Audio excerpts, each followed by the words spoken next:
mail out immediately.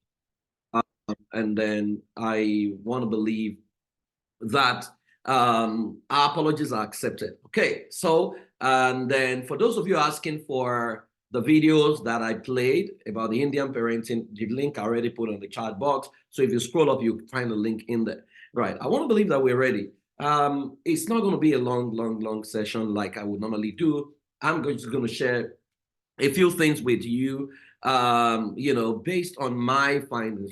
I research for a living, and because I sit with a lot of parents with teenagers in America and then different parts of the world, I have an idea of what is going on. Then I'll share with us tips that I think can help us. Then I'll be joined with, I have a friend who is joining me. I'm going to ask her a few questions about, especially when it comes to the digital life of your teenager. She's an expert, a professional in there. So I'm going to interview her for about 10 minutes, then we'll take questions. Right. So let's just dive into this. Now, we're about 105. If you see how people you want to join this meeting, please let them join. And it will be at the end of the meeting, you know why they need to join this meeting, because there's a whole lot that we lose out when we work in silos. Like you rightly saw in the video, the fact that the Indians do a lot of things together has made their life very easy. That they're able to raise a robust kind of kids, wherever they are. Now, welcome to the world of teenagers. And raising teenagers is a tall order right now. I'm sure you know. And thank you for those of you who have joined from all over Europe, all over North America. And I think we have one person from Nigeria. Thank you. I don't know what time it is in Nigeria. I think it should be about your 2 a.m. or something. Thanks for joining us. Right, Raising Your Teen Without Tears. It's a webinar that, the first webinar that we're doing this year for teen parenting. Usually we do State of the Union for family and parenting. We do like 4 in a year. So this is the first time we're separating ourselves from Africa and doing it independently of the African office. Right. And so why are we doing this, right? At the end of this session, there are about maybe a few things I want you to have learned. One, you would have developed effective conflict resolution skills to handle disagreement and conflict with your teenagers constructively. Well, maybe a bit of introduction. You recognize signs of mental health, learn how to prepare your teenagers for future challenges, and then learn how to recognize risky behavior. Basically, at the end of this session, you will know the critical skill you need. There is only one skill you need to raise teenagers, just one, right? And but that one skill is embedded in, it has like 3 legs, right? I'm going to share the 3 legs with you, and then I will share a couple of stuff with you coming up that you want to be a part of, right? And so please take away every distraction. It's 4 p.m. in the Central Time and 5 p.m. in Eastern Time. And for those of you in the UK, it's already 9. So I would want you to please, for the duration of this meeting, take away every distraction and pay attention clearly. I will speak professionally. I will speak a bit spiritually as well, because as a people of faith, for those of us who are Africans, we cannot divorce ourselves from those two, right? And in fact, we do a lot more spirituality. So I'm going to be speaking from those 2 spectrums today. So if you have a name, no name, maybe your name is a Nokia or something on whatever, just please kindly change your name to your name or the nickname you want to call you, because I might ask a question, then I would ask. Now, let me start by saying that why are we doing this? We're at war. So for the life of me, since the beginning of the year, I have been having parents call me. Someone will just refer parents to say, oh, talk to praise, talk to praise, talk to praise. So I've been having strange calls and sitting with them in assessing, because then all of the calls are about my teenagers. The teenagers are very brilliant, incidentally. They are all of African descent. They are all moving into Ivy League schools in the US, but they are all also transgendering. So, and usually when I have things that are persistent like that or consistent, and I'm having the same kind of cases in my office, then I know that God will have me address it and why it's happening. Then they will tell me please, Praise, I hope my story is safe. And I say, yeah, because confidentiality is the number one thing that we do here. And then by the time we start interacting and I'm asking, who else knows that your child is dealing with gender issue? And they'll tell me, nobody. So I realized that our people naturally hide from one another, especially when what we're dealing with is not something that our community will applaud. We are likely going to get stigmatized. So one of the women said to me 2 months ago, said, Praise, we have a small group, right? And someone, in fact, one of them told me of a boy who was going to transgender, very brilliant boy, medical doctor, and the parents wouldn't allow him. They were on his neck and the boy hung himself.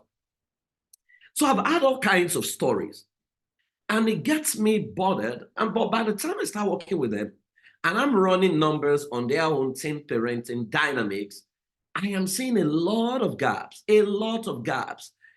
that many people don't know at what point to switch from the normal conventional parenting to coaching, which is actually the MO for raising teenagers. Teenagers are more about strategic coaching and all. So basically, a lot of parents don't know that they need to actually understand coaching and maybe take a course on coaching for them to actually raise their teenagers successfully. But much more than that is the psychological development in the teenagers that a lot of parents are not aware of. And what do I mean? A lot of us, because you gave birth to these teenagers, by the time they step into from adolescence to the teen years, what you still see, even though they are now tall or taller than you, like my son is taller than me, way taller, what you still see was that little boy that you used to take to school. And so you still want to talk to him like that little boy. You still want to treat him like that little boy, give him rules and regulations. For the life of you, you never expected him to argue with you about things because you are the one paying the house. As a matter of fact, many of us talk about, I house you, I clothe you, I bought your phone, so I do whatever I like. There is nothing wrong with that. You have actually spoken the truth. However, the truth may cost you if you speak the truth that same way that I've just said it, because that was the way your parents said it to you. Now, these teenagers are dealing with a whole lot. And for those of us who live in the developed world, if you know me properly, one of the things I say that I've been repeating the last 1 year is that the system is designed to take your children away from you. And I don't mean physically, I mean to separate you from your children. Because the legislations favor the children, the teenagers, as it were. And then the legislation actually gives them power to become whatever they want to become, including transitioning the agenda. Now, you will never have that. So when a teenager does something you don't approve of, your natural response is not love. Your natural response is, well, let me not say it's not love. I take that back. Your natural response is the African love or boldface trying to force him to do what you want. Now, here is the problem. Now the child leaves home, is very brilliant, is a techpreneur, gets into Silicon Valley, gets some good pay at 18, right? Or maybe some of them at 17 right now. Is able to pay his way through school by himself or get some good scholarships and blah, blah, blah. And then he doesn't see the need to listen to you anymore. At that point, what are you going to do? Right? And so every response to your child that is not love-driven will drive that child away from you. So we are beginning to have a lot of parents, and I'm talking about Christian parents, I'm talking about pastors, children, who are transitioning. Some of them will tell you they're bisexual. Some of them will tell you they just want to be a cross-dresser. And you are wondering, where is this coming from? Now, for some of the women who I've worked with, some of them didn't know what they did subliminally to have, triggered some of these things. Not all.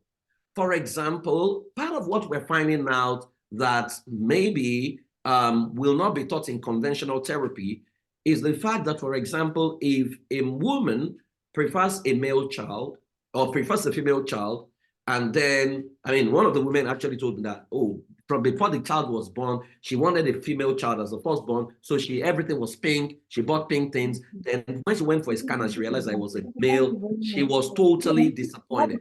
Right. And so it took her a lot of time to actually, accept this child. So there was a bit of hatred in her heart for her own child. Now, this boy is now this boy, right, is now a teenager, and this boy is feminine in nature. Now he's wearing wig, he's keeping clothes, women clothes, and things like that. And so by the time I asked her a few questions, and it actually took us to that point, and she was like, Chris, I didn't see it this way. And I say, you know that your conversation internally, when you have a child inside of you, there can be some imprinting on that child that you're not even aware of. And she just broke down and said, what are we going to do? And I said to some of them, you know what? It is not going to be a microwave. Now, if a miracle happens, like we believe in miracle, then to God be the glory. But I don't promise you a miracle, but I know that if we create a strategic plan and you follow every instruction, at some point you might be able to recover these children back, a little, right? And so I'm working with some of them on some of that journey, and then we are seeing little improvement, because what I celebrate is progress, not the end game, right? But then the most important thing is that many of them now have capacity, at least to see their children beyond what the children are trying to do. And I said to them that many of these children, by the time at least I've interacted with two of them, you realize that series of abuse are taking place. Meanwhile, a few others is about conditioning. And those conditioning are subliminal. That's why I brought Lagos Mom, so that we can ask her a few questions on the digital reality of our teenagers that a lot of you are not even aware of. They are on some apps that for the life of you will never imagine that those apps exist. So we're going to talk about that. But as I began to have all those cases, I began to observe many of the Generation Z and Generation Alpha, and then I started praying about this. And I was like, okay, where are we in the timeline of things, right? And then I went to Judges, right? And so I'm going to read this verse. It says, after Joshua dismissed the Israelites, they went to take possession of the land, each to their own inheritance. The people served the Lord throughout the life of Joshua and the elders who outlived him and who have seen all the great things the Lord has done for Israel. Joshua, son of Nun, the servant of the Lord, died at the age of 110, and they buried him in the land of his inheritance at Timnah-Erez in the hill country of Ephraim, north of Mount Gash. After that old generation had gathered to their ancestors, another generation grew up who knew neither the Lord nor what he had done for Israel. Now, then the Israelites did evil in the sight of the Lord, and they served the vows. They forsook the Lord and God of Israel, who had brought them out of Egypt. They followed and worshipped various gods of the people around them. They aroused the Lord's anger because they forsook him and served Baal and Asherah. You know the story. Now, I disagree a bit with the English construction of this. And I'll juxtapose it with what is happening so that you better understand. Now, I talk a lot with teenagers. And I'm amazed that what we believe as sin, they don't believe as sin, quite a number of them. Now, the other parties, they will agree with their parents in their presence, but when I'm having conversation with them, it's a different ballgame entirely.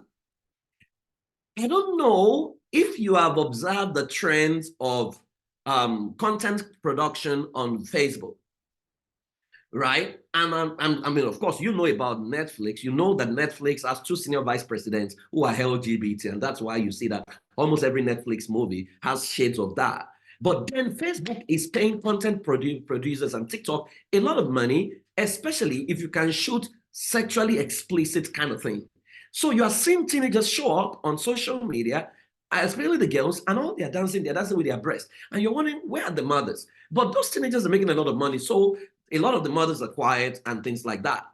Now, here was what happened, because when something happens, I learned that when I was consulting for the Catholic Mission, the Vatican City, and then we had a conversation, and they said to me, please, when anything happens, the first thing to do is not to pray. So what we do in the Catholic is we go into history to see if it has happened before and see how it was handled. Then if it has not happened in history before, we activate our scientists to actually understand the problem, understand the pattern, and create a solution. He said, when one or two fails, then we will go and pray, because then we assume that God wants to bat Newton. So that's the way, that's the framework they follow, right? And so I was sharing this with someone, and someone said, that the most protected place in the Vatican City is actually the library, right? And so I agree with you. Now, what was happening here is that a new generation rose. Now, the Mosaic generation, if you don't understand the Moses generation and the Joshua generation, you don't understand what has happened here. The Joshua and Moses generation was a slavery mentality generation. And that's why only two of them got to the promised land, because they had a different spirit. Now, the demands in Egypt is different from the demands in Canaan. The demand in Egypt is you miracle, right? You need toothbrush. You pray to God, God, send me toothbrush. God, send the toothbrush, right? Because you don't have the skill and the competence to produce anything while you are in slavery. So whenever they needed water, Moses struck the rod. Water came out. They needed food. God sent manna. They didn't bother to find out how the manna, the science behind the manna, they didn't bother because it was not necessary. There was manna. In fact, when they told them, don't go and gather manna on Sunday, some of them still went. Then they needed meat. God sent quail. They had meat to eat. They needed this. They needed to cross the Red Sea. There was no bridge, right? And no plane, and no train, and no ship.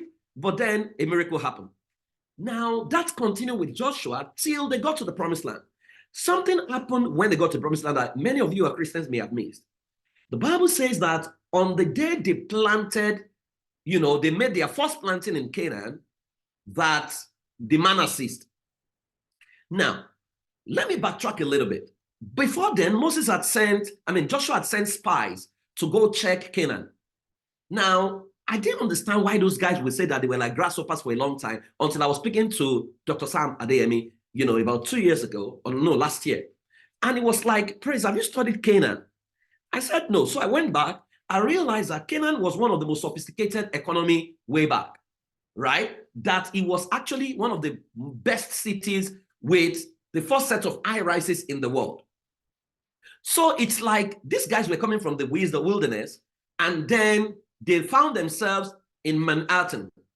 For those of you who live in New York, if you walk through Manhattan, right, you will notice that if you stand in there, all the buildings, you actually look like grasshopper. That was what happened. They had never seen high rises before. So they saw a sophisticated system that looks very complex, and then that is what they're supposed to go and take over. They said, no, we are not able to take over these people, and they were right. The only problem is that those things were facade. They actually were systems waiting to be taken over, but then to take over those systems, you will need a heart. And that's why those guys had a different spirit to say, yes, we recognize the sophistication is there, the legislations are there, yes, we know that these guys are against us, we know the LGBT people are pushing really hard, but then we are able, right? And so the Mosaic generation was a miracle-driven generation. Miracle, the entire G's also. That was their national anthem, right? But then the Canaan generation is a tech-driven, skilled-driven generation. And so when he said that they did not know the Lord, a new generation arose that did not know the Lord, my interpretation is that a new group of people arose whose spirituality did not conform with Mosaic spirituality. So if you can, show you many a time, if you follow the Azusa miracle, you had people, they had legs coming out, miracle, eyes was opening and crusade ground. But now you don't even need miracle for your eyes to be open. I personally, with my friends, we paid for 100 people to have a corrective eye surgery who had never seen in their life before, like 8 years ago. And on Christmas Day, all of them saw for the first time. How much did the surgery cost? 25,000 naira way back in Nigeria. So we gave 100 people a receiving of sight miracle on Christmas Day. Science had gone to a level where, it would seem as if this generation is not praying like we prayed, but then they don't need to pray like we prayed. They only need to pray a new kind of prayer because it was a competent generation. And I'm sure that some of you will bear me witness that one of the top things you are likely going to be struggling with right now is the spirituality of your children. You are worried because it's almost as if you can't pray. I don't know how many of you have children who can pray for 2 hours. If you have a child who is praying for 2 hours, can you type hard? If you don't have those who can pray for 2 hours, can you type nay? Right? Because say the things you used to pray for. You prayed for power in Africa. You prayed for money in Africa. Right, you can see. So you guys align with what I'm telling you, right? They don't need to do 2 hours, right? Because many of the things we prayed for, the problem with us is that we don't even know when to stop praying. We are not those people, we pray to God, and then God brings the answer, but we will continue to pray the prayer, even though the prayer has been answered, because even though we can pray, we don't have the capacity to recognize answers when it comes in a format we are not used to. And that's why you pray to God, God, give me a breakthrough. Then God sends a sheikh to you who is not a Christian, and then you can't relate with him because in your brain, what is going to limit you is do not be unequally yoked together. That program will just play out, and before you know it, you lose out. So we have a new generation, Generation Z and Alpha, whose spirituality is not sung, whose spirituality is, but they have their spirituality. It is competent. It is being skilled. However, the downside to skill is that skill without character is going to destroy all of us, because skill will need love quotient for it to produce result. I mean, sometimes you want to worship in your house and you are praying and you are singing, worship song, and you are lost in the spirit, and you suddenly open your eyes, you realize that your children are just looking at you. And you are wondering, what spirit is inside of you? Can't you be moved? No, they are not moved by what is moving you, because their reality is totally different. Now, the problem now is, if their spirituality is different from our spirituality, shouldn't we go and investigate their spirituality and be in touch with their spirituality so that we can guide them aright? But you know what we're doing? We want to insist on our spirituality and say, no, we know the move of God. You don't know. Before I get back to you, you don't know the kind of prayer you pray before you were conceived. Hey, you can get surrogacy, you can do IVF, you can do those things, didn't exist before. So it was your prayer that actually birthed IVF, because God had to create and make it easy for humanity to actually conceive, right? But many of us, the solution has now come. We're now saying the science is anti-God and blah, blah, blah, blah, blah. So this is where we are at. And that's the first thing I want you to understand. Because the battle we are facing, it's a different battle that requires a different set of skills. We used catapult, like David, to kill Goliath. But that was the last time David used catapult. The next level of battle is not a catapult battle. The next level of battle is nuclear weapon, is tech. It's AI driven, right? And so I was investigating some of the 2 children I was talking about. I was asking them, how did you make up your mind eventually to believe that this is who you should be? And one of them said to me, he said, Pierre, when you guys talk, we just look at you.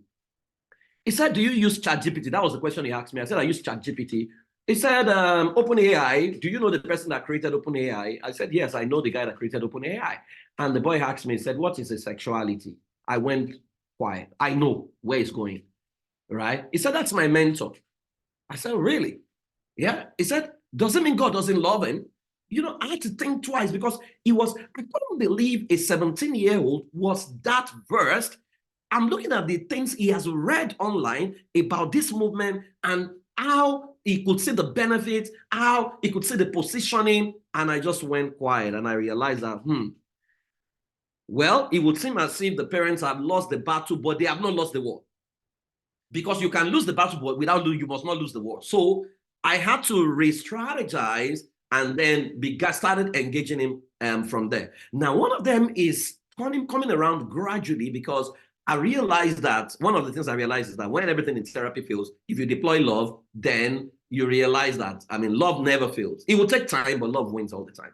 Now, follow me carefully as I go. So the greatest battle in the world is the battle of parenting, and the war is on who will outlove your teenager. The moment your teenager senses, and you know that naturally as a people, if you give us a mile, we'll go 10 miles. That's naturally. We're not that really, really, really, really disciplined, right? If you remove the barriers, we can abuse things. So you need to have that mindset that put your children in an environment where the law says they can do whatever they want to do without listening to their parents. They will do whatever they want to do without listening to their parents, if care is not taken. And so the only saving grace in those kind of complex systems is that your child must know that my mother and my dad love me more than this system. In fact, your child must know that, yes, this is freedom, but freedom without responsibility is going to lead me to chaos. So your child needs to, so every response, when your child does something, if your response is anger, the way our parents corrected us was anger. Your response to your child cannot be anger. Your response to your child must be love. Now, if that is your response to your child, there are two motivations that helps people not to misbehave. One is fear, the other is love. As Africans, we were taught the fear of God. We were not properly taught the love of God. I can decide not to sin against you because I'm afraid, right? But I can also decide not to sin because I love you too much. And I know you love me so much. So I love you too much that I can't do something that contradicts. Now, the best motivation is often love, right? But a lot of us cannot appreciate the love because we didn't experience love. So we cannot give. It's not our fault. Our parents, the kind of love they were giving us was painting, was beating, was conditional. My father would tell you that, if you come first, I'll give you 2 meats. So which means if I didn't come first, I don't deserve 2 meats. So if I don't come first at all, I may not take 2 meats for the rest of my life till I leave home, right? And so we don't know how to love. So what we know is anger. When things don't go our way, we bully people, we shout, we threaten them. And when threat doesn't work, we now we begin to punish ourselves. We begin to punish ourselves and deal with ourselves. How do we punish ourselves? You go on 60 days fast, 70 days fast, 100 days fast. When now you now gather more people to say, you know what, we must win the soul of this child and blah, blah, blah. Those things are good. But then what are the skills required to raise the Canaan generation, right? If you don't know what you need, because if you don't, you perish for lack of knowledge. Basically, that's what it is. That if you don't understand the movement of things around your life, the rate at which things are changing, you will be left behind and you realize that the language your child is speaking is the other language. I mean, one of the things you will notice about teenagers, for example, is that they don't finish work. They do things haphazardly. They do this one, they suspend it, they move to the next one. So you can say, can you clean your room and can you make lunch for us? Then you go there, room is half clean, lunch is half made, he say, I'm doing homework, half made. Why? Because they live in a world where they can be playing 6 games at the same time. Unfortunately, or fortunately for them, the games can be paused. So it's the same wiring and conditioning in their brain they bring to conventional situations in life where, so what is happening there is that they have paused the cooking. Hoping to come back to it, they have paused the assignment, they paused the cleaning of the room. Then you come in, what do you call that? You are lazy, you are not listening to me. At the end of the day, they're looking at you to say, hey, why are you yelling? Right? Outloving your children is really, really the greatest thing you need to master. So your teenagers are growing. If we take a quick look into their brain, I mean, I can't get into this. I will do a session where we will delve deep into the neuroscience of the teenager. But basically, a lot of adults do not know that the rate of the brain development of your child, teenager, is totally different from you. So if you look at the teenager, for example, for you, the prefrontal cortex is fully developed in you, right? For the child, is immature and prone to high-risk behavior. So when you see them do things that are risky without thinking, it's because they are not thinking logically the way you would think, because you are older. When you were their age, those were the things you were doing. If I ask all of you right now, what were the things you were doing as teenagers? The old chat box will be filled. There were things you did that your parents didn't even know that you did. So how could you have forgotten? Some of you scaled the wall and went for parties. If you went for a party here that your parents were not aware of, can you type hi? Speak the truth and let the devil be ashamed. Let us see. Right? And so you want to check what was going through you. In fact, I saw my picture as a teenager. It was sunny. I wore a hooded top and I wore a dark sunshade. And I was looking back at myself and said, Praise, what were you smoking when you wore this in hot sun? Right? But that's the way it is. I mean, I wanted to feel among, and right. Oh, Brenda, good to see you. The amygdala, which is the emotional core for passion, impulse, fear, and aggression, for adults, it relies less on this, use prefrontal cortex more. For them, it's more impulsive. So they are highly impulsive. They do things without, almost all the time. I remind my son, I said, use ear before here, use ear before here, and we laugh about it and say that, are you not going to be tired of this thing, right? I'm actually using here. And I said, no, I don't believe you are using here, and we laugh about it, right? That you need to understand that many of the things going on in the life of your teenager is beyond them. But if you, as their parent, understand the neuroscience of teenage growth or teenage brain, it changes the dynamic. So let me ask you a question. All of you raising teenagers here, if you have taken any course at all on the neuroscience of the teenage brain, can you type hi? If you have not, can you type nay?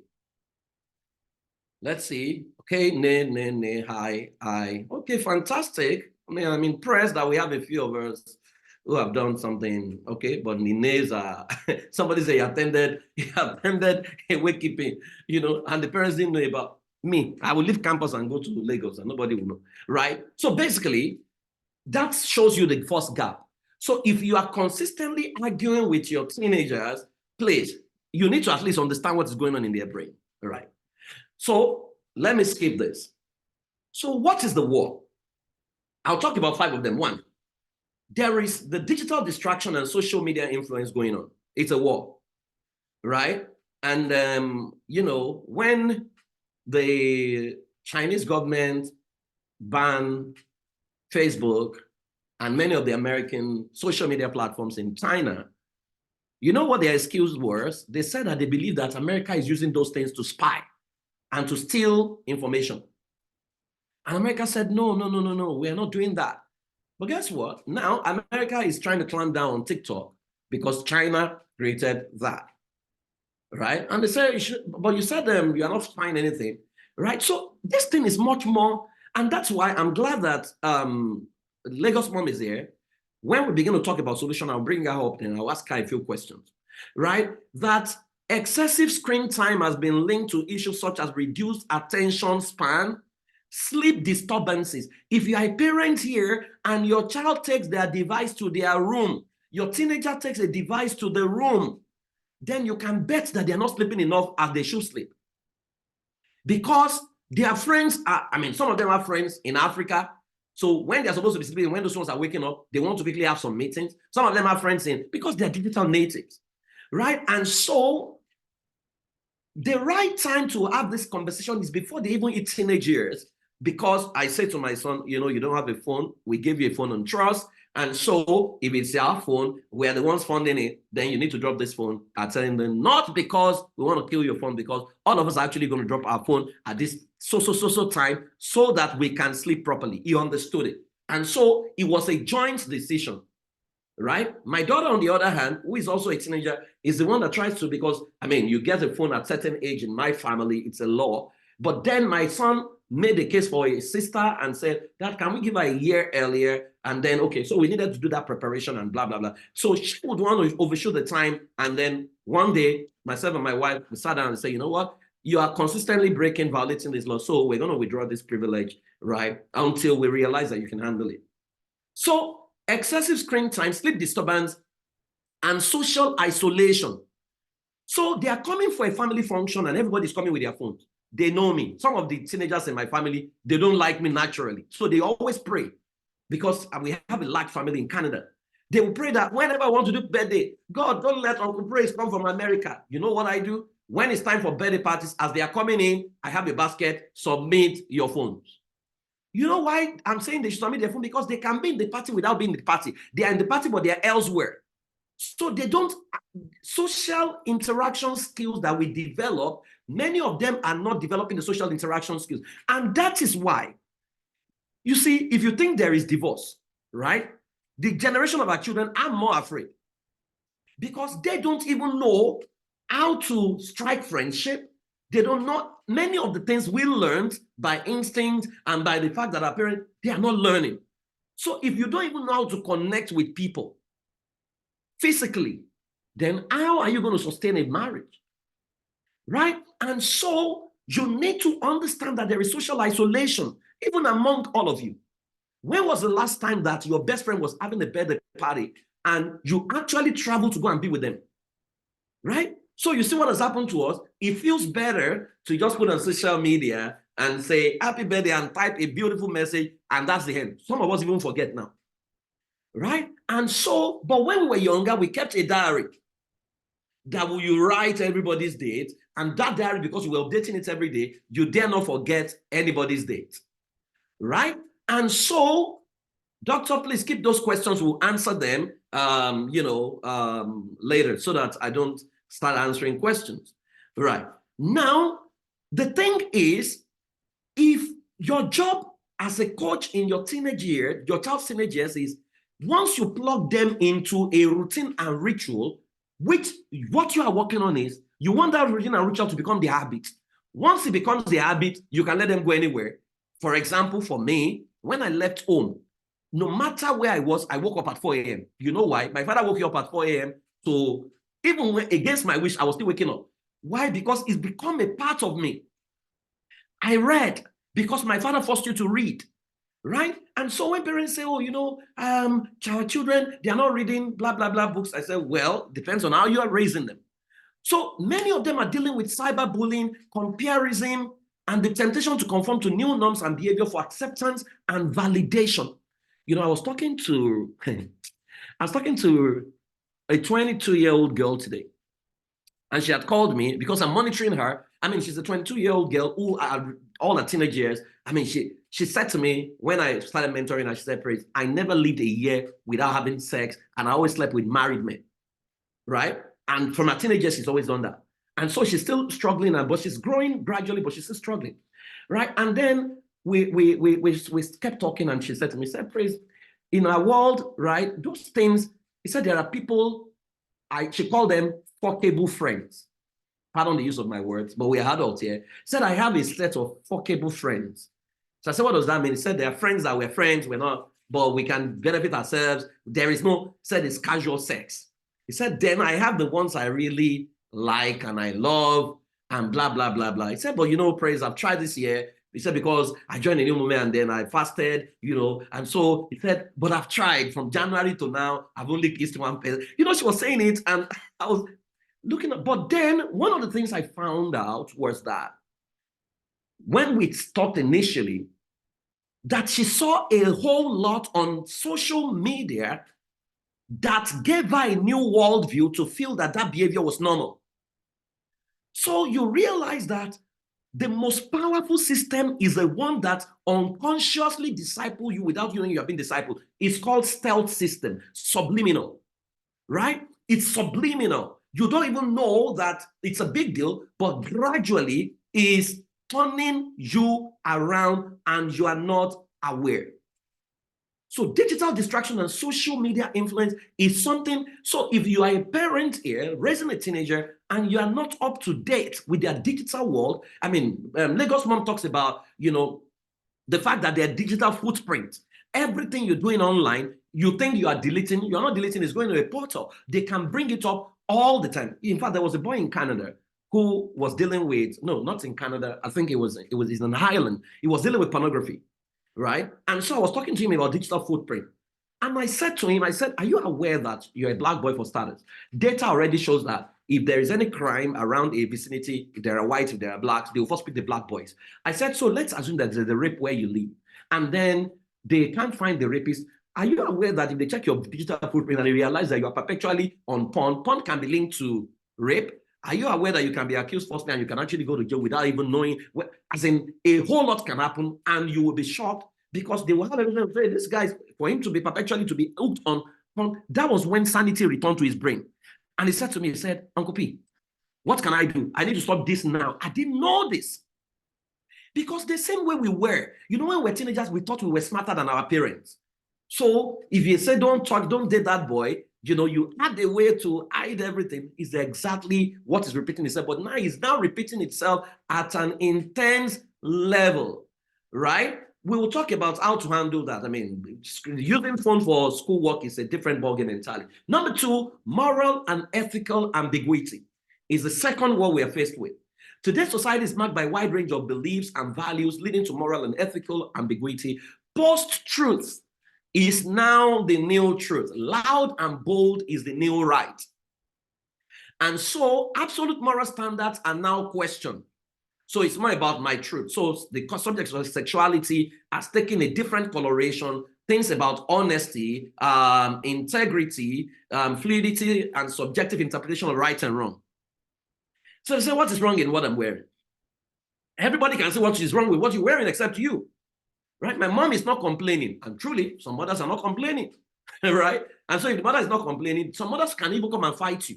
So the moral and ethical ambiguity can be devastating on the reality of your child, especially those ones who are growing in North America and UK and the US, because they are seeing other people do it and they're asking themselves, why can't I do it?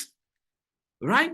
And so if you look back, you realize that some of us grew up from the SU, right, where you couldn't wear trousers. Then after a while, you ask yourself, others are wearing it, they're not going to wear, why can't I wear it? It's the same model that they are running right now. And number three is actually, the third word is the personal faith versus cultural spirituality. And so this is very interesting because personal and authentic faith versus cultural spirituality, which may be more about tradition and genuine beliefs and relations with God. So there is a lot going on social media that the children are seeing. Unfortunately, for those of us who are Christians, the church is an all-time low in the sense that this pastor says this, another one contradicts him. This one fights this one. Then there's the Indaboski that people don't know. Nobody's coming categorically to say this is where he stands or where he doesn't stand, cracking jokes for making us laugh and all this kind of, so there is a chaotic atmosphere that the teenagers are looking at us and they are poking fun at us. So I say to parents, right, that whatever you know about God now must produce results. Because the Generation Z don't follow what has not been tested and be proven to be able to deliver results at every point in time. Because I teach in Teens church, sometimes we get into serious conversations. Someone dies and let's say someone's mother dies, and then the teenagers come and then you want to do praise and worship and they're not dancing and they're very upset, they are sad, and then I'm engaging them and they say that, oh, praise, but you guys, why is it that before this person dies, you say God can heal him? Now that he's dead, you are saying God give it, God take it. Why didn't we say God give it? Why did we give them hope that he can get healed? Legit question. And we need to find answers, right? And so saying to them that, it is God, everything is in his hand, will no longer suffice, right? And so if you say God answers the prayers, then we prayed and we believe and yet the person died, there's got to be explanation. Leaving all those things hanging the way they hung them for us is not going to suffice. So you need to understand that they want to serve God, but then they are more scientific in their brain, and so they want to know this divine being, who exactly is he? How do I relate with him? How can I talk with him? How does it work? And so when I'm teaching them Bible, for example, I'm teaching in flowcharts. Right? I'm teaching the science of the Bible and the psychology of the Bible, and I'm teaching them in flowchart. So if you do this and do this and do this and do this, this is the result you will get. So David went to war. This strategic warfare plan that he created. So it's like project management. He did this. So look at the first thing he did. He entreated God. God gave him a blueprint. He did it. They understand it better. In fact, I was talking to a teenager that had become an atheist, and the parents brought him to me.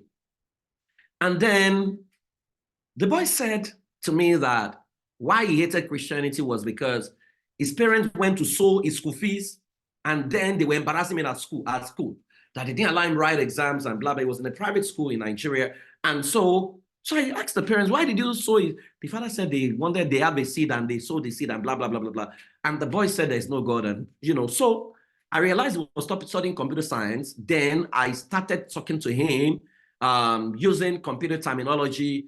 I talked to him about Adam and two versions of Adam operating system. There's an Adam 0.1 OS. There's another one 2.0 OS. And that how one got corrupt. But we were talking, and the guy just stood up and said, "Hey, finally someone is connecting with my intellect, right?" He said because every other thing they are saying doesn't make sense to me. And that was how we started talking. Eventually, we stabilized him and it's very okay right now. So personal faith versus cultural spirituality, you even need to start troubleshooting what you have believed. Does it work? If it doesn't work, entreat God, ask him, show me what works. And that is why you realize that the Jewish children, they don't want to leave Judaism. You know why? Because Judaism is scientific, has a scientific expression, and they can see what it's producing. So your faith must be a result-producing faith, that it must be inspiring for your children to want to join. And number 4 takes me to poor handling by parents, no thanks to lack of standards and the burden of meeting up. And I recognize that. My thumbs up and kudos to all of you in North America, all of you in Europe, wherever you're listening to me from. You guys are top-notch parents. It's never easy to raise a child. I know you have to pay mortgage, you have to pay for your house, you have to pay for groceries, you still have to pay for your child's school fees, and you still have to work, and so you don't even have time for yourself. Now, parenting a teenager is coaching. Coaching is not just coaching. Coaching is strategic coaching. You need to understand that. So if you don't even understand strategy, right, how strategy works, and there are 3 pillars of strategy, I'll talk about that shortly, you will struggle to understand, and it's anger, things that get you angry. In fact, I see parents who say to me that, Praise, I've threatened my child, I'm going to send him back to America, to Nigeria. So I'm saying, you want to send your child back to Nigeria, you're going to go with him to Nigeria, and they say, hey, all this thing that I want to. In fact, I know a parent who told the child, see, all this gay thing you want to do, we will organize, I'll send you back to Nigeria, and I'll organize people to rape you. That's a parent talking to, because in systems intelligence, we say, whatever you persecute, we grow. Right? But whatever you are able to at least accommodate, you can influence. Right? And so parents take decisions rashly. You are upset with your child and you send him back to Africa because you assume that the LGBT community is not there. We are hypocrites because I know as far back, I've tracked them, I work with them. I led a church that had an expression of our church that had a lot of them in there. I was their leader, helping many of them recover. And I can tell you for free, the population in Nigeria, because they told me a lot of things way back, is where it must be more than those in the UK when we come to these guys.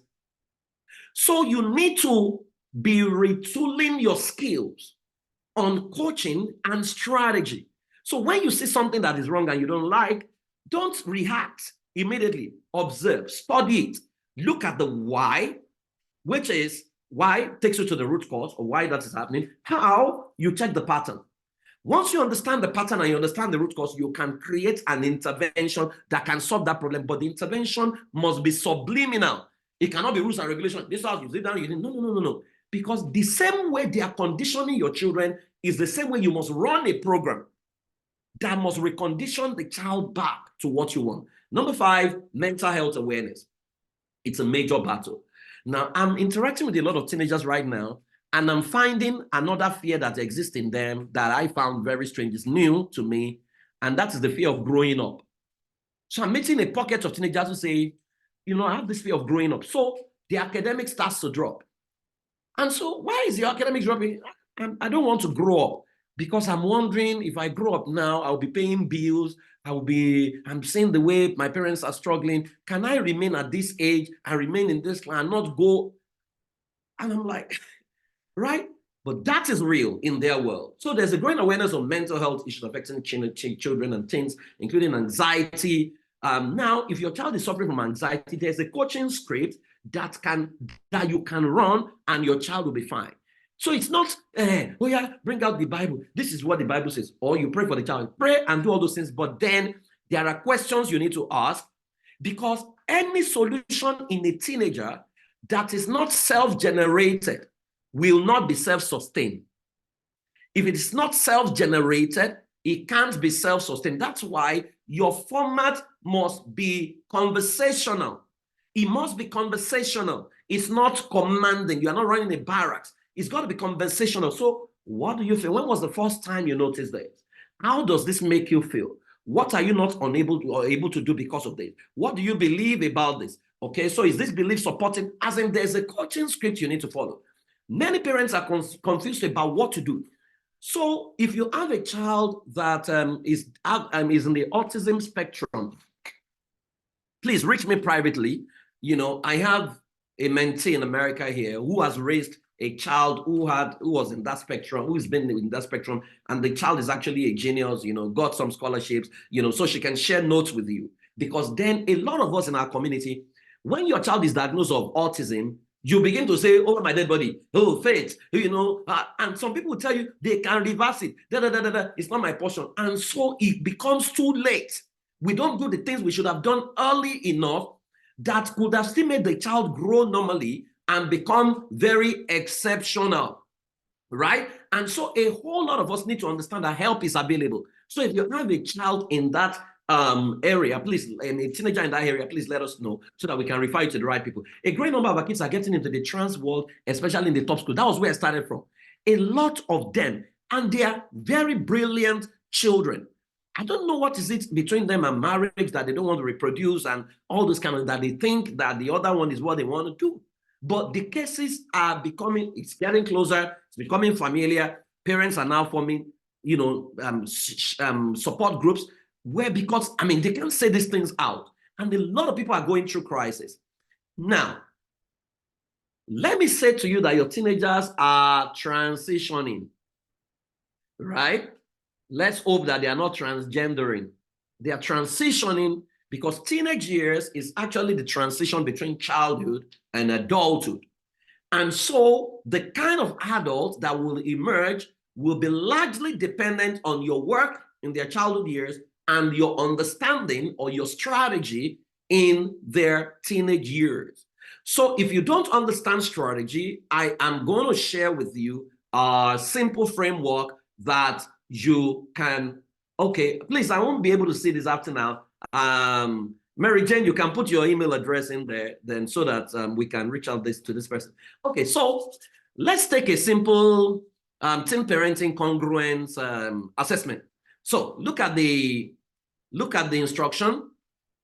Rate the following statements on a scale of 1 to 4, where 1 is you strongly disagree, 2 is you disagree, 3 is so strongly disagree, 2 is disagree, 3 is agree, 4 is strongly agree. Right. So I'm going to be reading out the questions. Yep. Yeah, doctor, yes, you can reach me after now. No. So number 1, actively listen to my teenagers' concern and feelings without immediate judgment. What's your answer? 2, I encourage my teenager to express their thoughts and emotions openly. 3, I collaborate with my teenagers to create to create and discuss rules that helps us keep our discipline. 4, I provide consistent and reasonable boundaries for my teenagers. 5, I show empathy towards my teenagers' challenges and experiences. 6, I acknowledge my teenagers' achievements and positive behavior. Please be very honest, right? Don't answer by faith. Answer it based on your reality, okay? 7, I'm involved in my teenagers' life without being overly intrusive. All right. 8, I respect my teenagers' need for privacy and independence. 9, I communicate my values and beliefs to my teenagers in a respectful manner. 10, I adapt my parenting approach as my teenager grows and their needs change. 11, I seek to understand my teenager's perspective even when we disagree. 12, I maintain a calm and positive demeanor when discussing difficult topics with my teenager. Okay, difficult topics. Yes, difficult topics. 13, I use mistakes and failures as opportunities for learning rather than punishment. All right. Okay. Please put the answer in your notes, right? Don't put it yet in your, it's the final answer I need in the box. All right. Okay. And number 14, I encourage my teenager to take responsibility for their action and decisions. 15, I model the behavior I expect to see in my teenager. 16, I openly express love and affection towards my teenager. 17, I prioritize spending quality time with my teenager and we discuss their sexual realities. 18, I actively work to build trust and a sense of security in our relationship. 19, I provide guidance and support for my teenager when they face challenges. 20, I respect my teenager's opinion and consider them in family decisions. 21, I am patient with my teenagers' development and respect their individuality. 22, I am very up to date on their digital reality and platforms they interact. 23, I address conflict with my teenager in a constructive and empathetic manner. 24, my teenagers understand our family vision and they promote it. And number 25, I support my teenagers' exploration of their interest and their passion. Can you add up all your answers and let me know what your final answer is? What did you score if you add up everything? What's that bottle for? We love gold. Okay, let's see your final answer when you sum everything up. Yeah. So you will fall into 4 categories when you have your final answer. So you can put your final answer in the chat box. If you score between 1 to 29, right, you are you are doing those dissociated parenting. Your current approach may be considered out of sync with your teenagers' needs. Focusing on building empathy, trust, and effective communication is crucial for strengthening your relationship. If you are 30 to 49, someone is saying I should show the first page again. Okay, let's go. Okay, so you want to go through this again. Yeah, so let's see what you have. Now, it's not even about the final score because I will now highlight 2 or 3 critical areas that if you score low in there, despite your high marks, it can be costly, right? Looks like some of you are not doing badly, but I'll highlight a few areas that, okay, so you're done with it. So if you score 30 to 49, conflicted parenting, there are significant challenges in your approach to parenting your teenagers. So you need to enhance empathy, communication, and understanding can help improve your relationship. If you're 50 to 69, that's conforming. Your parenting approach is generally positive, though there may be areas where you can improve understanding and communication to be better, meet your teenage needs. If you are 70 to 100, that's congruent. You exhibit a high level of understanding, empathy, and effectively communication with your teenager. Your parenting style is well aligned with the developmental needs of your child, fostering supportive and trusting relationship. Now, good, funny man. Now, let me come back here. So let us see. 17. What did you score on question 17?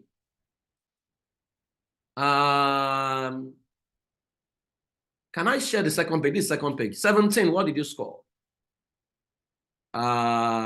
So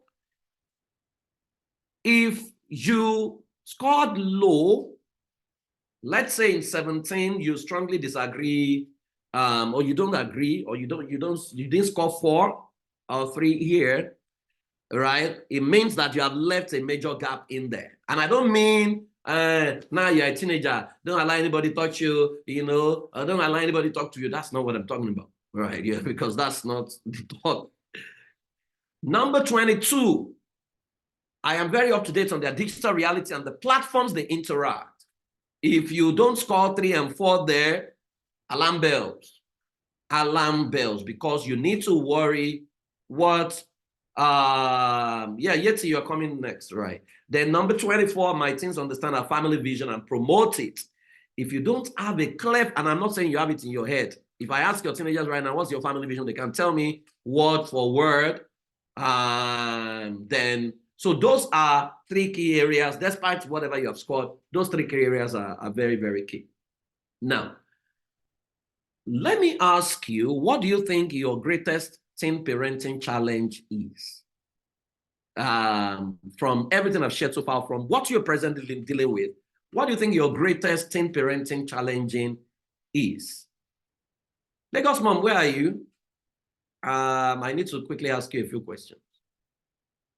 I'll teach you the strategy. Don't worry, I'm not done. I just want to ask Lagos Mom a few questions. Okay, Yeti Williams is here. Yeah. I'll show you the strategy blueprint. Don't worry. Don't be in a hurry, but I'll soon be done. Yeah, Yeti, good to see you. How are you? Good evening or afternoon for you. How are you? Yeah, I'm good. How is Labi and the boys? A girl and boy. I have a daughter. Oh, a girl and a boy. Yeah, they're all well. They're all doing well. Thank you. I've been enjoying hearing you shake the tables as always. Okay, thank you very much. Now, I mean, you are a digital media expert. You work with teenagers on tech. What is the present reality in their world right now when it comes to gadgets, devices, and platforms that they're finding themselves on. Thanks for having me here today. And I think, as you know, Praise, I've been on this parenting journey for a while, and with a particular focus on screen time, what the effect of technology is on families. And recently, I'm about to round up a program that I've signed up for, a diploma in cyber psychology. So it is a niche area of psychology that's looking at the intersection of technologies, digital media, social media, video games, and how it's affecting humans, how it's affecting our behaviors, how it's changing us. And it's looking at three main areas, right? The first one being how humans interact with each other on digital platforms. We actually interact with each other very differently, very, very differently, because we are behind a screen than in person. And I think I'm breaking it down this way because every parent here needs to understand that we're fundamentally living in a very, very different world than we have ever seen before. So in addition to everything you said, our children today are not the children. We can't look back and say we were children before. We are not the same at all. So that's that. The second one real quick is being that, how are we using these platforms for good? Like, how are we actually interacting with the platforms? And the third thing is, how are the platforms affecting people who engage with them? So those are like three of the main pillars in the cyber psychology training we're going through to realize that is what we need to start solving for, to make sure that the world and people and humans as we know them do not fundamentally change for the worse, right? For the worst. So that's the background. And then in terms of your question, which you asked, which is, what's the digital reality in the world of teens today? Our children, the teenagers, they don't see an online versus an offline world. For them, it's a continuum. Online is equal to offline, offline is equal to online. There's no separation from them, for them. So what happens in school, they bring it home. What happens at home, they carry it to school. Everything is at the touch of a button. And as a result, as some of the things you were saying earlier, our teenagers are going through particular developmental stages in the teen years, which is part of being a teenager. The difference now is that they have something that's ready in the palm of their hand for them to be trigger happy.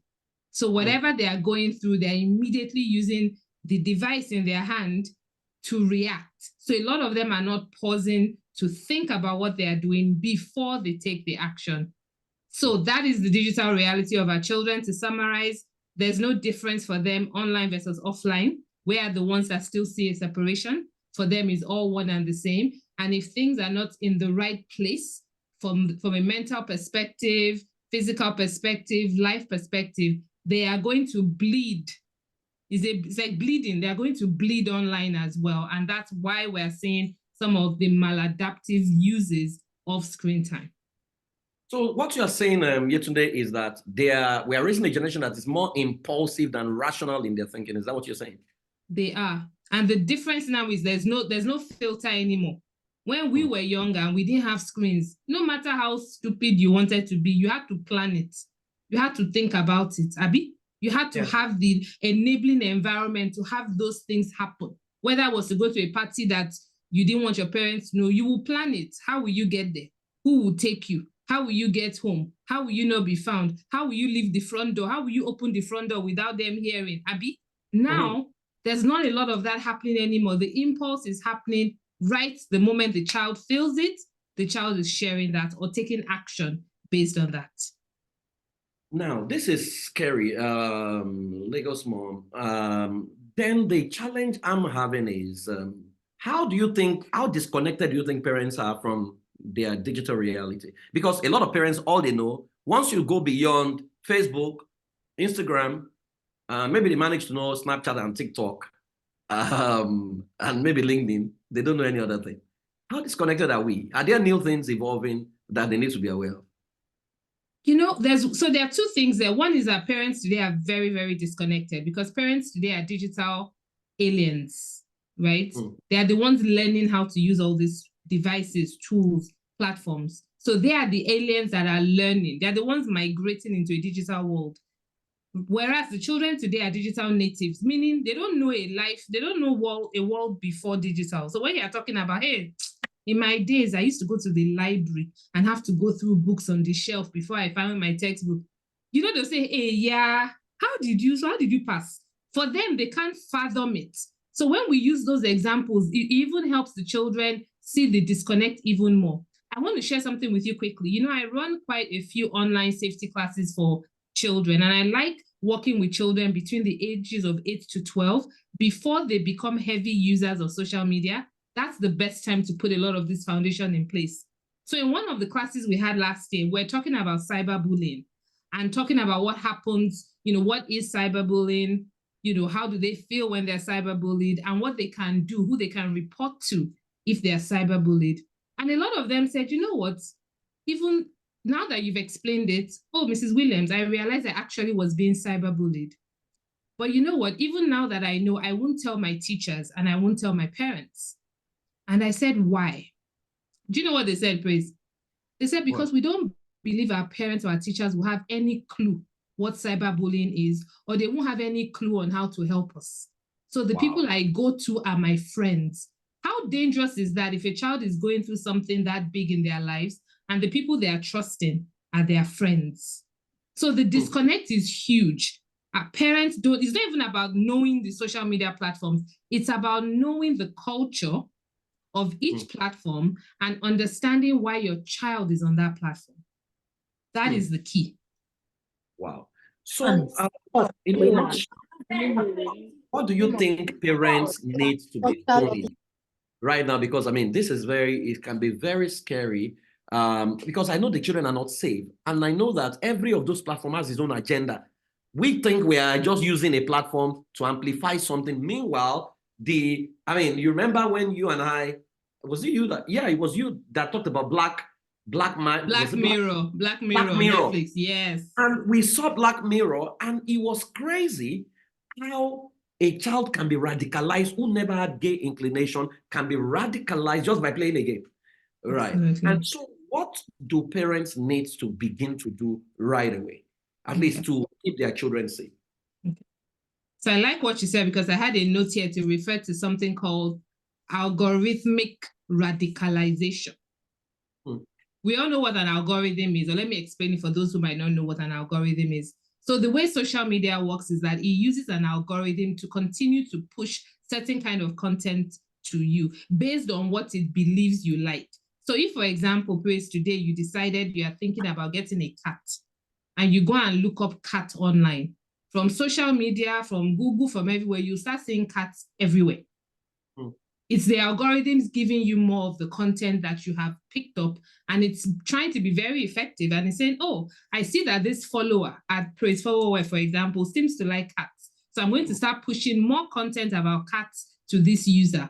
It doesn't care whether you're 10, 11, 12, 50, that's what it's going to give you. Likewise, if a child should just be curious about anything, right? And our children are curious. We're all curious beings. We're all born to be curious. So if a child should even just be curious, that I'm always hearing LGBTQXYZ, what is this thing? And the child goes to search it up. Guess what is going to happen with algorithms? They're going to be pushing more of that content to that child because they're going to assume that this user is interested in this material. So that child is not even allowed to forget their curiosity. The child is not allowed to forget that maybe one day, 2 weeks ago, I just happened to hear something and I was curious about it. So I went online. Now that content is following me everywhere I am going. That is what we call algorithmic radicalization. You can be radicalized just by the algorithms giving you this content.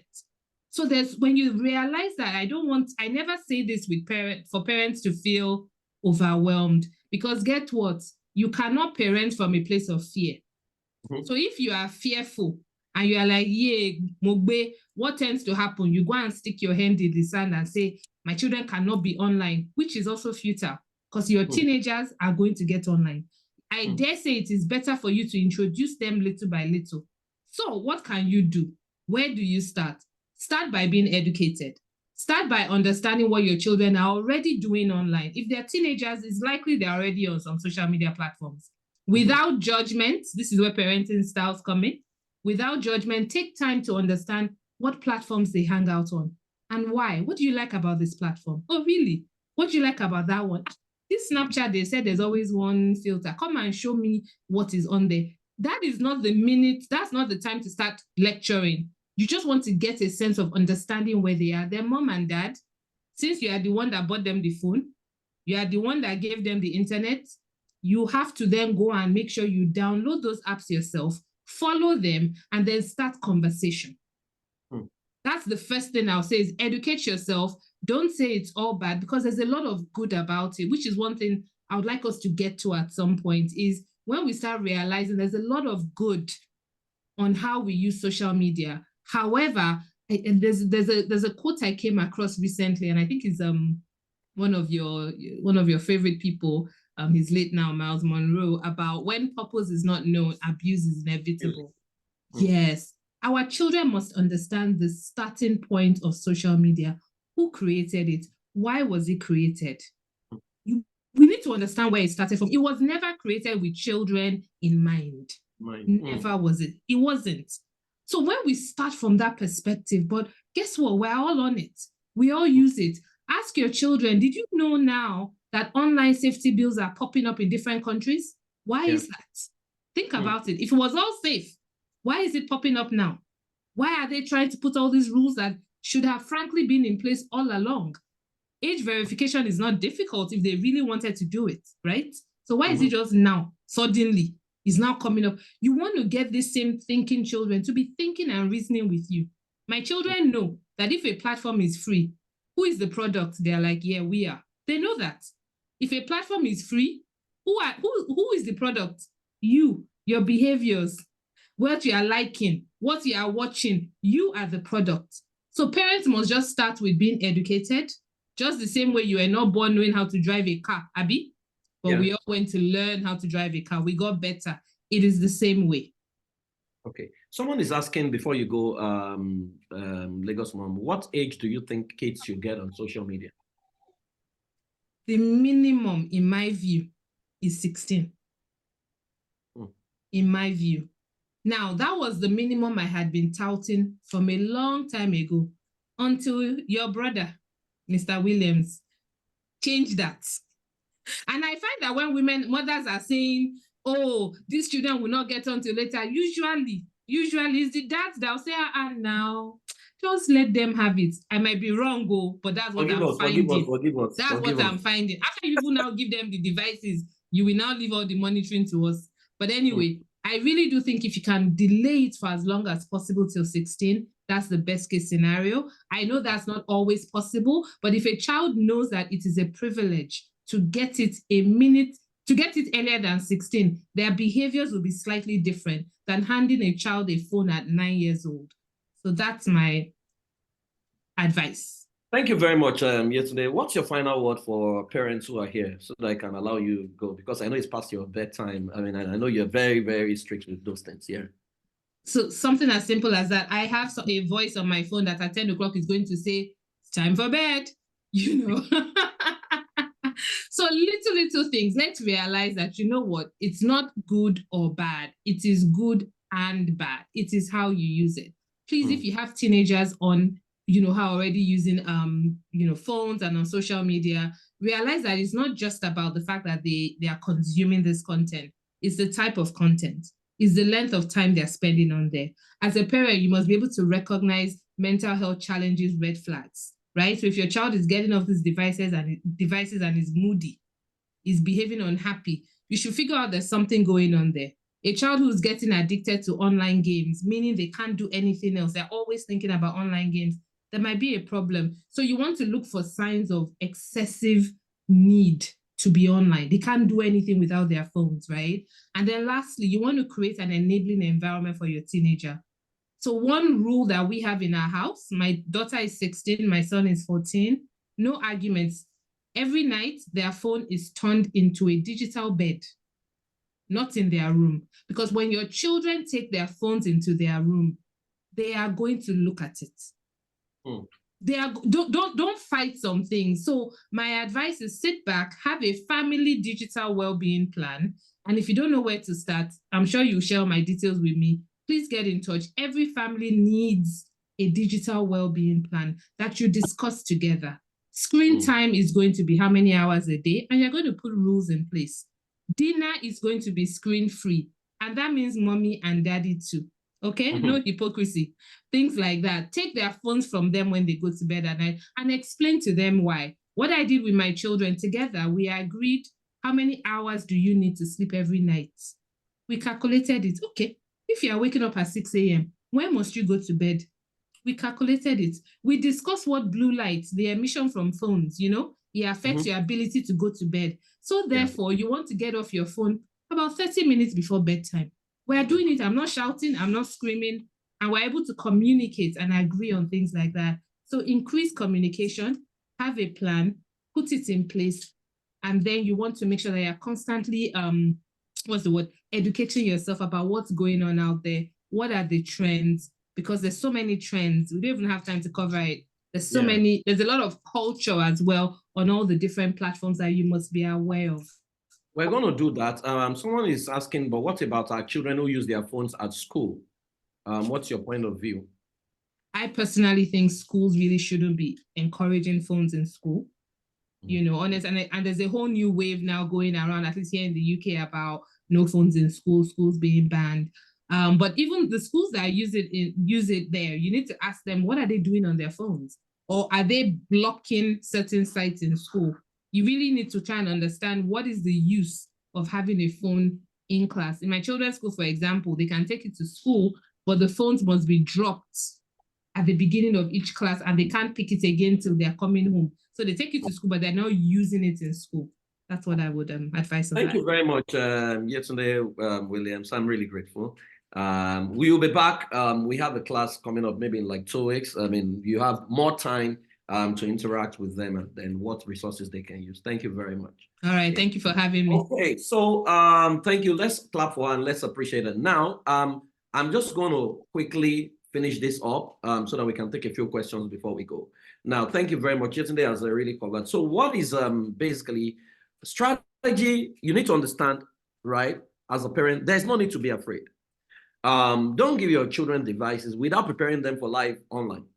But then strategy engages and wins where emotion groans. One thing you can't afford to do, right, is to give into emotion and give into, people will tell you, just cover your children with the blood of Jesus, pray, but don't give into emotions alone. There is a lot more that you need to understand. Now, I started by telling you that the code to win the war is strategy. There are 3 pillars in strategy that you need to understand. Now, I'll just explain them. I'll go into details. We have a class coming up in 2 weeks, right? I'll go into details in there because when you understand strategy, and it's not just with your teenagers, you will win most of the battles in North America or many of the first world countries. Now, the 3 pillars of strategy is OE plus IC is equal to outcome. Now, you start, if you read Steve Covey's book, he talked about begin with the end in mind. What graduation do you want for your teenager? You need to have that conversation with them. Because teenage age ends age 19 in some countries, 18 in most countries, 19 in some. You want to ask, at the age of 18, can you describe the portrait of the young adult you want to be? Right? And so you have that conversation with your teenagers. Outcome. That's the first thing. That's where you start from. Now, based on this outcome, the other 2 pillars, so some people will call the outcome bottom line. Where do we want to get into, right? What's the outcome you want to see? But what kind of teen parents do you want to see at the end of the year, at the end of the day? But then the other 2 is OE is operating environment, I is internal capacity. Now, for every outcome you want to achieve, you start with your personal audit, my internal capacity. Do we have the internal capacity to deliver on this outcome? And you need to be brutally honest. That's where it starts from. Oh, we are digital illiterate, right? So we don't have the internal capacity to produce this outcome. So what do we need to do? we need to take a lesson on internet safety, right? We need to go to a class. And you are going to that class because if you skip that class, you are not going to get to the end you want. Your child may not even get to that end you want, right? So your internal capacity will be things like, what systems do we have in place? For example, as simple as, if I ask you and your husband to write your family vision out, can you write the same things word for word? If you can't write the same thing word for word, it already shows me that your family, in fact, let me tell you, whenever parents come to me and their children, teenagers are in trouble, I do what there's what is called a Piper assessment. I run their Piper assessment, and when I run the Piper assessment, I realize that there is so much dysfunctionality between husband and wife. In fact, I ran one last week, and the first thing, 2 weeks ago, and the first thing I told the mother is, you know what, for the next 1 week, I'm not doing any session with you. I need you to go and play. Because she was too stressed, and because she was stressed, she was already transferring aggression to a teenager, so they have loggerhead. The boy is claiming, the boy is already saying he wants to leave home. So I told her, calm down, go play, go play. And by the time she came back the next time, she looked a bit more refreshed. And I said, what is this stress? And her husband said, hey, Mr. Priest, it is Bill. She's always clamoring. Bill. They want to kill us. They want to kill us. What did we come and do here? So I had to tell her how to step down a little bit, how to change her breathing, and how to visualize.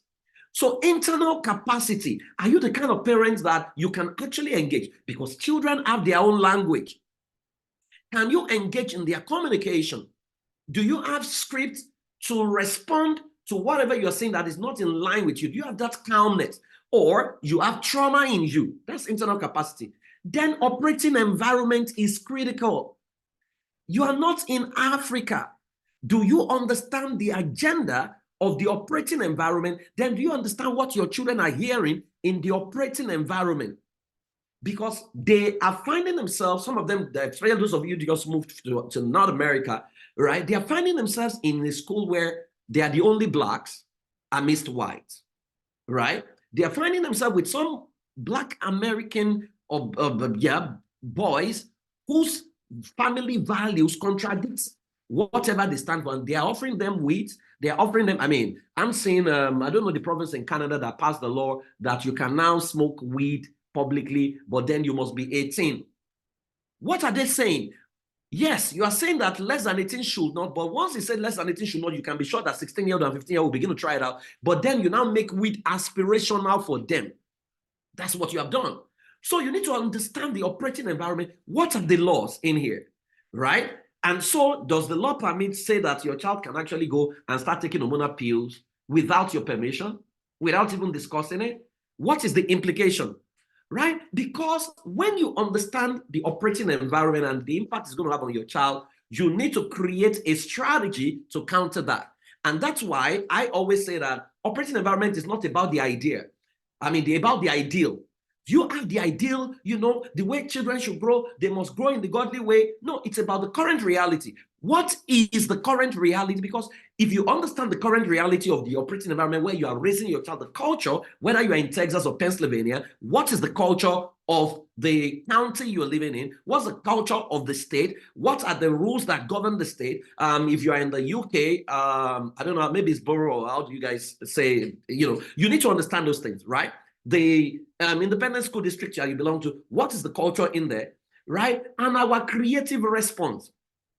So what I say to African parents, and part of what I'm doing right now, is that, so let me whisper to you, when they talk about LGBT, our response for our teenagers must be cultural, and we must do it together. So for example, if we declare a day, and we say, we are doing fertility festival, and it's an African festival where we celebrate husband and wife and their capacity to conceive.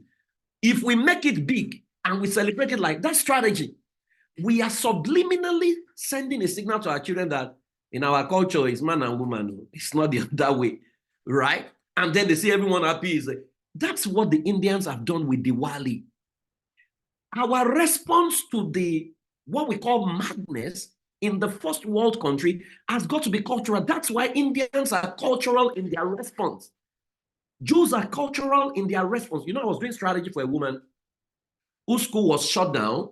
Whose school was shut down in the UK, right? Boko and I went to see that woman, and she was Our school was shut down. And why was our school shut down? She would not implement some of the curriculum they wanted her to think because she was a pastor. And so she would go on social media and fight them and fight them. And so I went to the UK and I sat down and I did strategy with her. And I said, madam, you are not going to win this war because you are going about it the wrong way. I said, you know what we need to do? We need to get the buy-in of other groups who are cultural, who believe in this battle and who can collaborate with you to fight government. And so she realized that the Muslims believe what she believes, the Indians believe what she believes, and some of the other, the Pakistanis. So she went to have meetings with them, and then they collaborated and fought together. She went back to court, won the case, they opened a school. The amount of fine they asked them to pay, that woman, once they paid, she will not need to work again. It was insane. So she called me and said, Pierre, we won. Thank you for the strategy. Our response has got to be cultural. It's not emotion. We cannot be, you're a Christian. No, it must be cultural. That's why Judaism is respected. So if we are not subliminal, and that's why we need to work together to do this. It can't be, if I'm just doing it and they don't see it in other African families, I mean, your children are going to look at it and they just think that it's some idea. But if we say one day of the year, maybe October 1st, every year, we are doing fertility festival. We're even telling, bringing the wife, say, what is it? I said, because, in Africa, we believe that, God created male and female. And so there's a feminine energy, masculine energy, and they are the ones that makes the heart go and fatter. So it's a cultural demand. And so our children are part of it to say, so you came out of your dad and your mom and that produced you. We are We are not saying we are fighting LGBT, but we are subliminally reconditioning our children to say, this is who we are, without saying this is who we are. So that's an example of strategy. So your operating environment, that's where we miss it. We don't understand operating environment. So I always tell people, especially pastors, you want to go and plant the church, you need to understand the operating environment. What is the culture? And when you understand the culture, how do you counter the culture? By being subliminal, by using stealth system, and they must not see you coming. And it's the same way you correct behavior in your children. You don't just go and say, stop this behavior, stop this behavior. No, they must not see you coming. You must be subliminal in your approach. So strategy, 3 pillars: operating environment, internal capacity, and outcome. So basically, number 1, digital literacy strategy. You need to create it. Provide guidance on setting healthy boundaries, fostering digital literacy. Lagos Mom already talked about this. Number 2, customized teen coaching strategy. Every child and family is unique, and one size fits all at parenting advice often falls short. It's no longer about parenting advice. Stop doing advice, right? Parents must become teen coaches, right? And then in teen coaches, there are 4 frameworks that you need to understand. But then strategy becomes very, very key. So let me tell you, you've read about Alexander the Great. What many of people don't know was that Alexander the Great died at the age of 32 or 33, almost about the same age as Jesus, and he conquered the world. How did he conquer the world? His mother told him, lied to him, I believe, but that lie worked for him. That one day before she got pregnant, that she was facing the sky and there was a lightning that struck her womb. And that the lightning was from Zeus. Zeus is the Greek god. And that was the point he was inseminated. And so she told Alexander the Great that he was not a product of man meeting a woman, that he was immaculate conception, that is the child of Zeus. Now, and the next thing they did for him from a strategy point of view is that they got Aristotle to become his mentor and teach him the geography of the world and the philosophy of the world. With those two, believing that he was divine, he believed he was infallible, invisible, and he went ahead and conquered the world. Now, you can see strategy in there, right? And so you need to understand there's got to be a customized teen strategy. Number 2, 3, you need to strengthen cultural and relationship ties against legislation. I talked about that just now. The greatest response to the ultra onslaught has got to be a cultural response. Yes, we don't say don't pass your law. Pass your law. We believe in your law. However, our culture, this is our cultural demand on this. You know that many years ago, Diwali was never as pronounced as it was last year, right? I mean, they were doing Diwali, but it wasn't. I mean, last year was huge in America. As in 2 years ago, I saw it in America as well. All our Rotary meetings, it was Diwali they were telling us about. And if you check Diwali, I mean, there are some people in my parenting community, I was showing them, Diwali is not just a festival. Diwali is a conditioning. There are 5 demands that Diwali will take from you. And then Diwali teaches you what you need to do on each of those days. There is a framework built.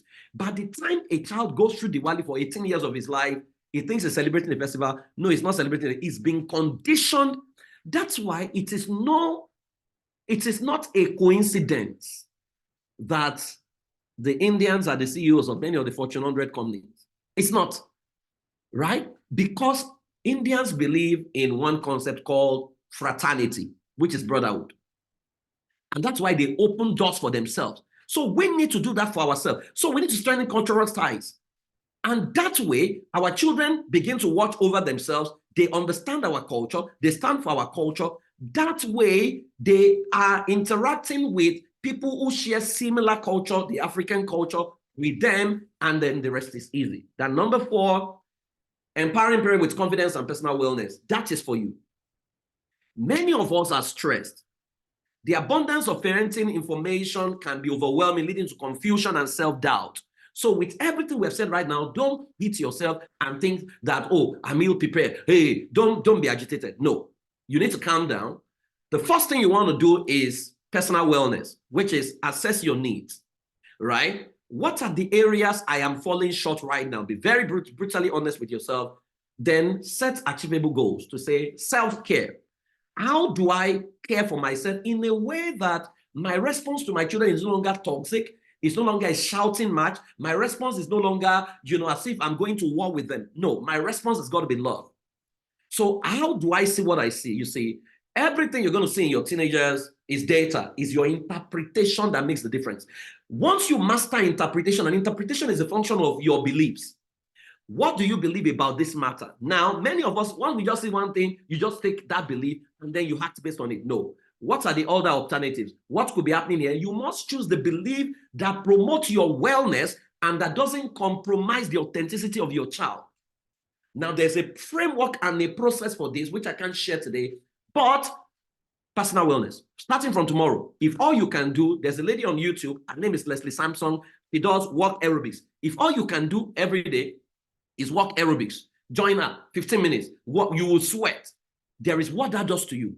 In the afternoon, if all you can do is face the mirror and say, I'm a good mom, I'm a fantastic mom, I'm raising amazing teenagers. Wow, I love myself, I'm calming down. And if that's what you can do, mirror talk, 5 minutes, right?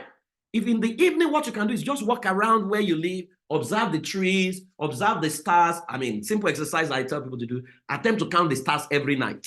When you look up, you will not see any star initially, but if you gaze enough, you will begin to see more, right? Those are exercises that can distress you because you need to be together for you to be able to interact and relate with your children. Because when you are stressed, you won't even know at what point you will respond with a rash statement. Then you are now trying to mock whatever you've done. After a while, your child looks at you, my mother does not love me, my daddy does not love me. So empowering teenagers with parents with confidence and personal wellness. Finally, before I take your questions, we say it takes a village to raise a child. It's an African proverb. Why are we raising our children in silos, our teenagers, right? So I'm meeting pockets of parents who have information about how your teenagers can get to Ivy League schools, what they need to do, right? But they're keeping it to themselves, right? But their own children are going to the Ivy League schools and they are becoming trans. And then they don't know what to do. So I'm saying we all need to come together as a unit, as a people, and understand that we can be competing in Africa. Do you know that the only place Indians compete against themselves is inside India? Once Indians step out of India, they are promoting the frontiers of India across wherever they go. We cannot come to UK, come to Scotland, come to America and be competing with ourselves again. No, we now need to form a common agenda to say, you know what, our children are going to be the best and they're going to stand out as transgender leaders, they're going to promote our values and they're going to be godly in their outlook. So it's going to take a village. The question is, do you have a strategic team framework or you are using native intelligence or obsolete model? But I want you to imagine your teen amazing strides into the future of transformational leadership. Just imagine the possibilities, right? If you close your eyes, imagine your teenager getting married to his or her beloved. Yeah, think about that. Imagine you are in your attire beaming with smiles because you have done an incredible job. Imagine you raising kids who have kept your values and now raising their own children. How would you feel if this becomes your reality, knowing fully well that you've done a good job? That in the face of all the madness going on, your teenager escapes unscathed. You know, I listened to Jack Ma many years ago, and Jack Ma says that we need love quotient. He said if we produce tech innovation and AI without love, he said we will destroy ourselves. Of course, you can see what happened to him. They took him down. What can stand in the way of you becoming the best teen parent and raising the best teenagers? How will you deal with all the obstacles standing in your way? So I'll take your questions, then I'll tidy this up. But let me announce to you, in 2 weeks' time, we're running a 4-week session, right? For parents in the UK. I mean, it's going to be held every Sunday for 4 weeks, where we're going to do a deep dive into everything we've shared. Yetunde Williams is going to come back. Then I'm going to bring some of my specialists back. But beyond that, all the people on that program also, we are going to engage all your teenagers.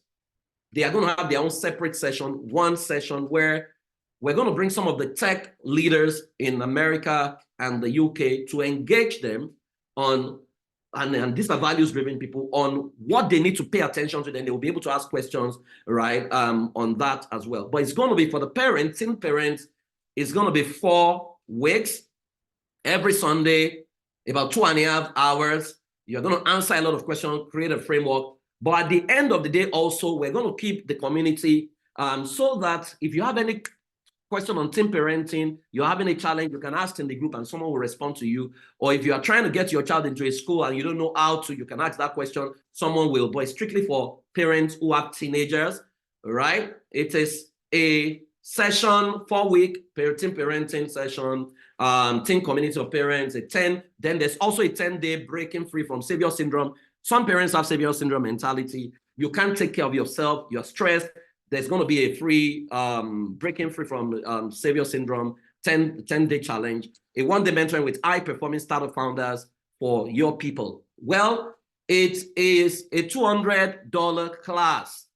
So you can sign up today. It's $200 if you are paying once. But if you want to spread your payments, you'll pay $300, but you can spread it as $550 per month, right? This class is a $600 class, but then for the purpose of this thing that we need to do, we've made it a bit lower, a bit cheaper. We need to sort our facilitators. We usually do that.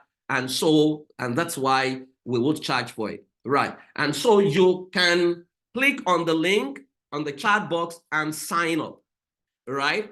But it's not, what you're paying for is not even the class. What you're paying for is the access and the fact that you are in a community of parents who are working together for themselves. So when we want to do the festival, you will know, we'll tell you how to do it. If your child is having any challenge, you can ask someone can help you. There will be coaches in the community as well. So if you're paying today $200 one off, or you can spread your payment, pay $50 every month across 6 months, thereabout, and then we will get you in. But I look forward to seeing all of you. The class starts, when? It starts on the 23rd, yeah, March 23rd to April 13th, thereabout. Yeah, 4 weeks, every Sunday afternoon, we will do that class. Then you'll be in the group. It's going to be on WhatsApp, and then we will provide support. Then every child of everyone on that program, every teenager of everyone on that program, we're going to have a session with them where we bring some of the tech startup founders who are doing very well to mentor them, and then they can ask questions, and some of them can actually, because we need to attach our children to people actually doing well, who are values driven, before they go and meet the guy who says it's no longer a man, and then it becomes something else, right? So thank you very much, Bokun. Let's take questions, but please, it's anything for parents with young, can those in Africa join? Yes, those in Africa can join. Yeah, you can join.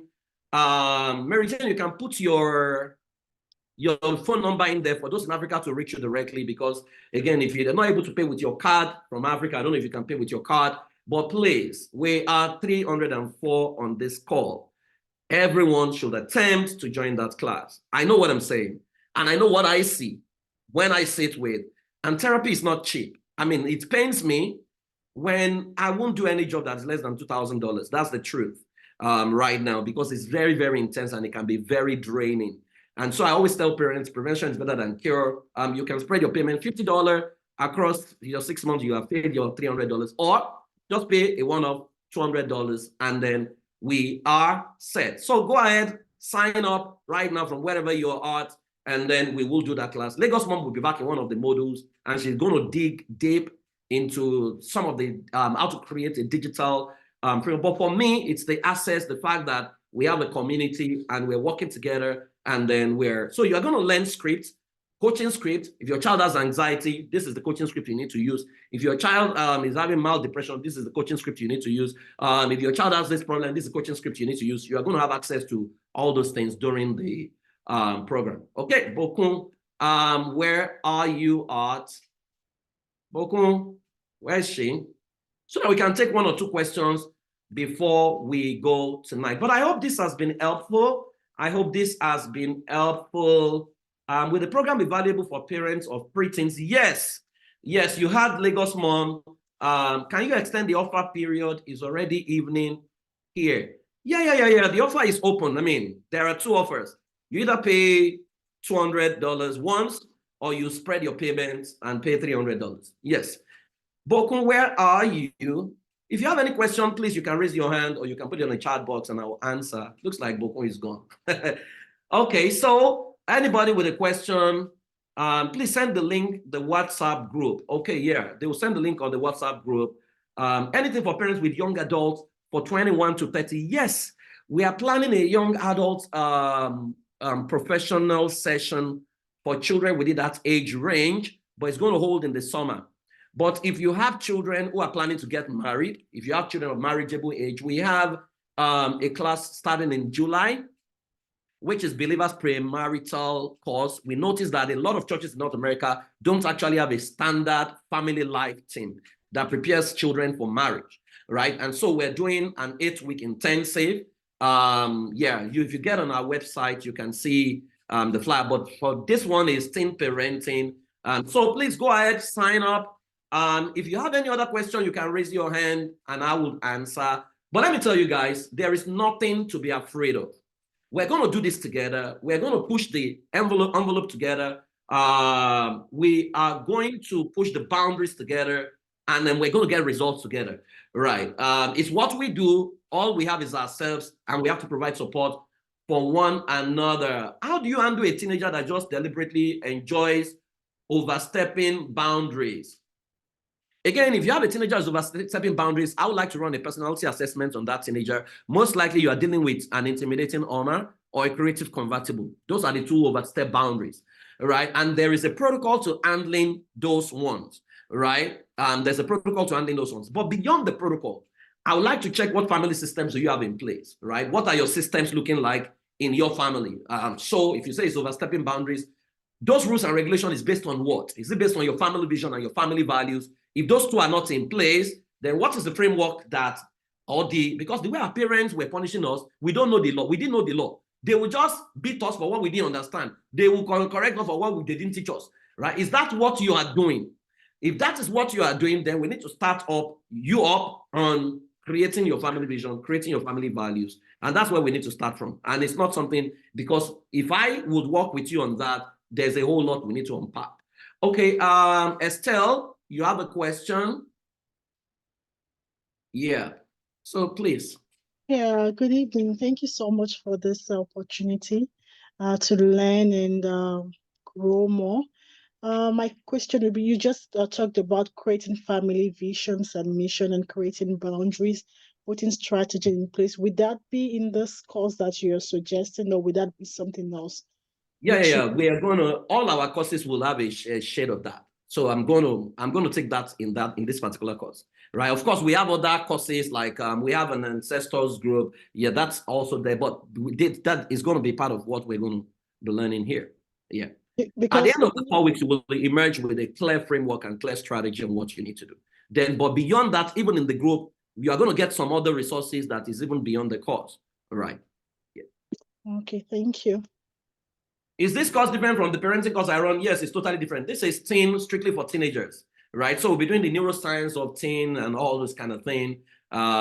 So everyone go sign up today, right? We start up in 2 weeks. So you can start up, pay $50 and spread your payment, or just pay your $200 once, right? Can I share my email address again? If you want to send me a mail, just shoot me a mail, Praise Fowowe, at gmail.com.